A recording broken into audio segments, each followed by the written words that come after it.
Dr Sekouna Diatta, je suis le directeur général de l'Agence sénégalaise de la reforestation et de la Grande Muraille Verte.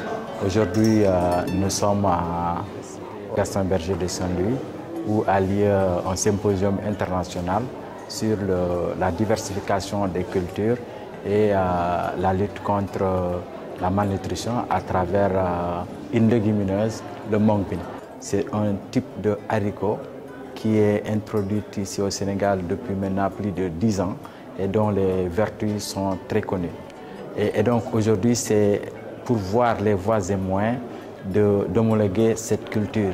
Et c'est pourquoi nous avons eu la participation du ministère de l'Agriculture, de la Souveraineté et de l'Élevage. Et ce qui a comme intérêt, c'est que cette espèce de haricot est bien utilisée dans plusieurs cantines ici au Sénégal.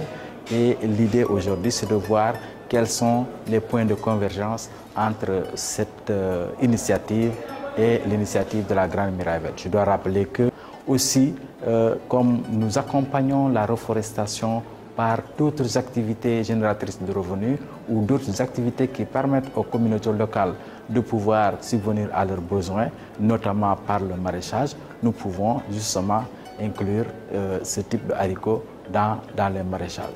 C'est extrêmement important et je pense que tout à l'heure on a partagé ces initiatives-là et je serai invité à aller au niveau de l'université de Virginia Tech aux États-Unis pour faire justement une conférence sur le programme de l'initiative de la Grande Muraille Verte de façon globale, particulièrement au niveau du Sénégal, et voir les synergies qu'il y a à développer entre ces universités américaines et l'Agence sénégalaise de la reforestation et de la Grande Muraille Verte. Je pense que nous avons beaucoup de choses à partager, nous avons aussi beaucoup de choses à apprendre des autres et je pense que c'est le début d'un partenariat qui pourra permettre justement aux gens de pouvoir aller de l'avant. Aujourd'hui, nous avons tenu un symposium international sur le haricot mongo. C'est avec un grand plaisir que nous avons pu accueillir ici des partenaires nationaux et internationaux, particulièrement Virginia Tech, McGill, la famille Maurice,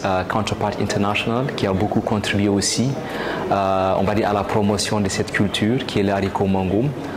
Nous remercions aussi les partenaires nationaux, l'Agence nationale de la Grande Muraille Verte, l'INP, le CSE et bien sûr l'ISRA, l'ANCAR, la DPV.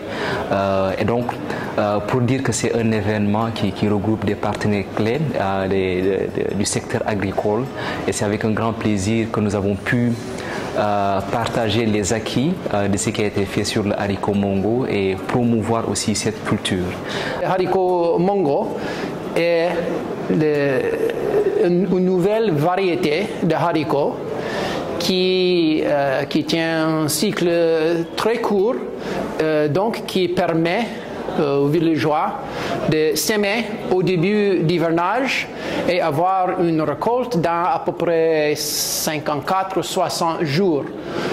Donc dans ces délais, même s'il y a une rupture de pluviométrie, il y aura une récolte. Donc, ce haricot est associé avec le niébé, c'est très proche, ça entre facilement dans la cuisine traditionnelle, mais il a des avantages agronomiques comme ça. Aussi, la valeur nutritionnelle est très haute et c'est pourquoi le ONG Counterpart International a adopté le haricot mongo pour les programmes d'alimentation scolaire.